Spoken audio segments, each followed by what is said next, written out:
Welcome back to the David Pakman Show. Welcome to the bonus show. There's an interesting story coming from CNN about a woman who works for University of North Carolina who did some research. She's being called a whistleblower. Her research showed that between 8 and 10% of the school's football and basketball players are below a third grade reading level. Wow. Now, I don't know much about UNC's football program, which leads me to believe that it's not as important as their basketball program. But they do have a strong emphasis on sports. And when confronted by CNN, the university said that they haven't seen the data and they can't comment on it and blah, blah, blah. There were some emails exchanged. And after seeing the emails, the school admitted that they had seen the information. Before that, I think they disavowed any knowledge of it. There's just all sorts of, damage control going on over this research,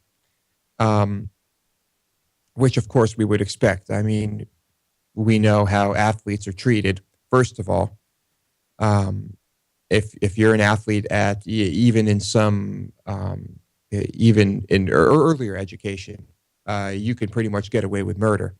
I think in some cases we've actually seen that. And of course, we'd expect schools to try to hide this or deny this because they have an image to maintain. And that's what's been happening. On top of all of that, after CNN came out with all of this, the woman in question, Mary Willingham is her name, started receiving death threats. Now, do we know who they were? Was it coming from the sports teams or from who? I would imagine that it's coming from fans and maybe family members. But we know that fans can be a bit crazed and fanatic. Yeah. So, I mean, I think I'd want to know if this were happening at my school. I don't know about you, but do you believe that when you hear that 8 to 10% of these college players are below a third grade reading level? It's completely shocking because that means that not only has something gone wrong by the time you get to college, you should already have more than a third grade reading level. So the college is definitely involved in the kind of cover up. And there, of course, if you don't have a third grade reading level, you're obviously being helped to even stay academically eligible for sports. That's really the thing. It's not the college's fault that the students don't have that reading level. That has to do with their elementary school, their middle school, their high school, their parents, a whole bunch of other stuff. But if you go in with that reading level, you can't possibly be doing well in college courses, meaning you are clearly being helped, someone's doing your homework for you, all of the other stuff we hear about that happens with college athletes. Right. It's what you hear about all the time, and it's true. They are just allowed to pass and helped because of their athletic ability. And if they don't make it to the pros, which of course the vast majority of them don't, they're really not being helped a whole lot, are they? No, certainly not. And then the bigger issue is, remember, this is really selfish for the colleges to do because let's say, for example, that they said, well, listen, yeah, what's going on here with these students really isn't good, but we're giving them a real opportunity to get themselves in good shape for life. If that were statistically validated, we could make a different argument, but the reality is very few players will make it to the NFL. Even the ones that do will have very short careers for the most part. So the reality is the school is getting the benefit. They're bringing in someone to help them with their athletic program. Then, statistically speaking, that student will not go on to the NFL. They will not be able to really get good jobs, and they're not going to be too far ahead in life. And that's really the issue. It's just selfishness. Yeah, the school allowed the woman to do this research. They funded it. They probably just weren't paying attention. But yeah, with these schools, it's all about pride and prestige and money. So it continues. University of North Carolina. Great stuff. Let's talk about, this is a weird story. Let's talk about an Iranian man who went for 60 years without a bath. His name, well, this isn't his real name, but it says his name is Amu Haji. That's not his name because Amu means uncle, and Haji is just a nickname that you give to someone who went on the Hajj pilgrimage to Mecca. So anyway, maybe no one knows his name, but they call him Amu Haji. And apparently he's gone 60 years without a bath. He eats dead animals. His most prized possession is his pipe, maybe his only possession, which is 3 inches in diameter, in which he smokes animal dung. He lives in a stone shack built for him by his neighbors and rests in a hole in the ground resembling a grave. They noted also that when he feels cold, he lights up multiple cigarettes at a time and wears a helmet.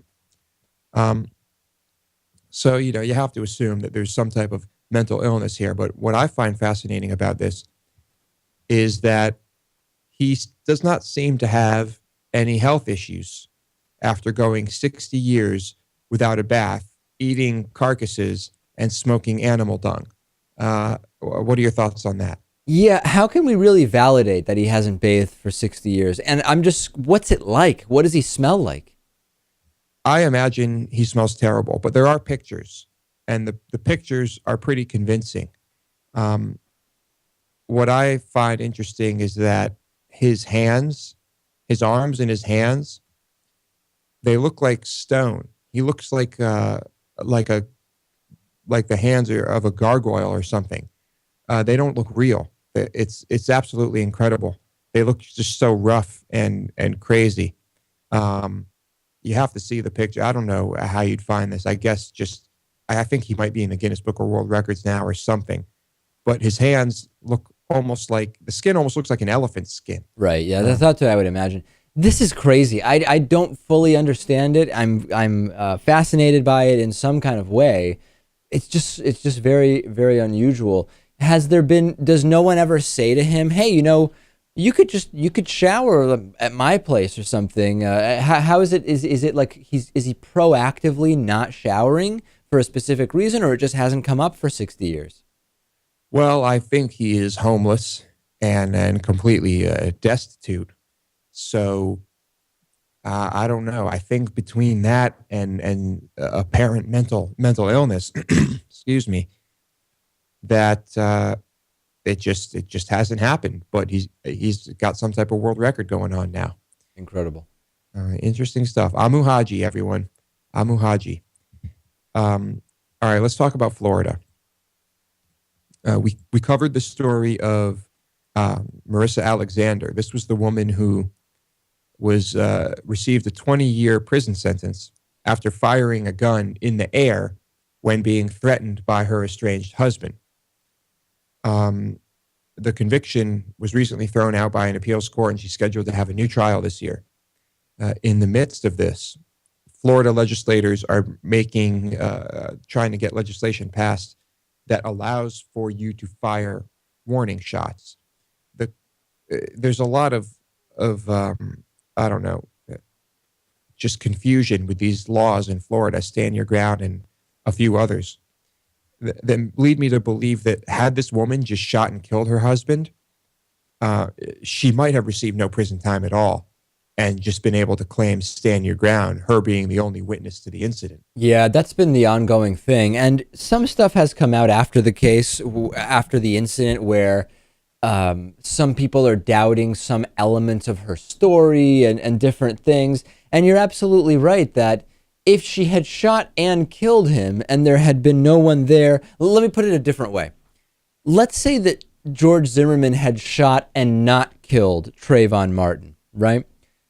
All of a sudden, the fact that Trayvon Martin can tell his side is going to instantly change the entire course of that trial.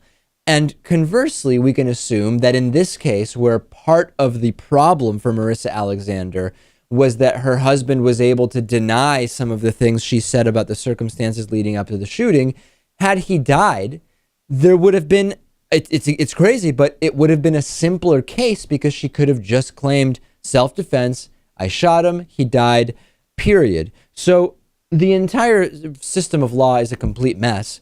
I don't know that legalizing what happens if you fire a warning shot, but it accidentally kills someone, right? I mean, we're opening up a whole area of further complications.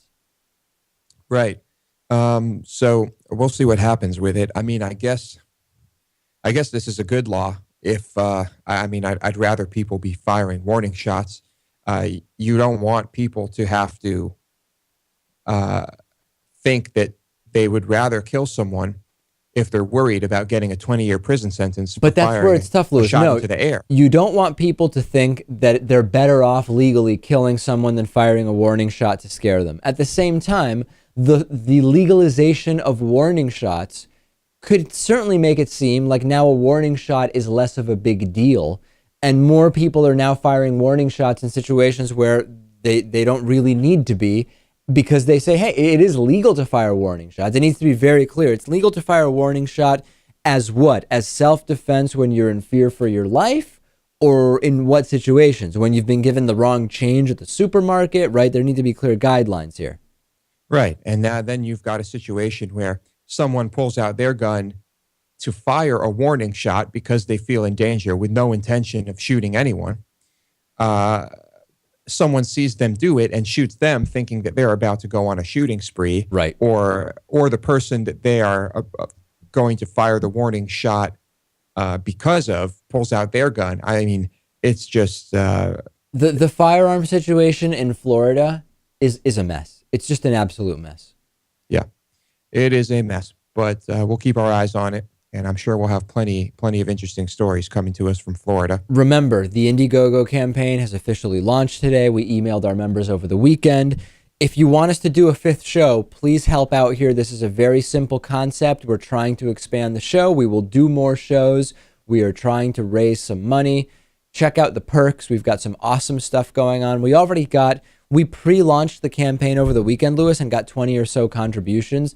My target, I think the most contributions we've ever had in a previous Indiegogo campaign is 246, 247. So my target would be to get 300 individual contributions of any amount. It just doesn't matter. If we can get buy-in from 300 people, that would be huge regardless of what they give and would allow us to build momentum. So check it out. Check your email. We sent you an email yesterday, but you can also just go to our website, davidpakman.com. Blue banner at the top. I'm very excited about this, Lewis. We're off to a good start. Indeed, we are. It's an exciting step into the unknown. Well, it's not really the unknown. We'll just be doing another show, but it's good stuff anyway. And more on that in the not too distant future.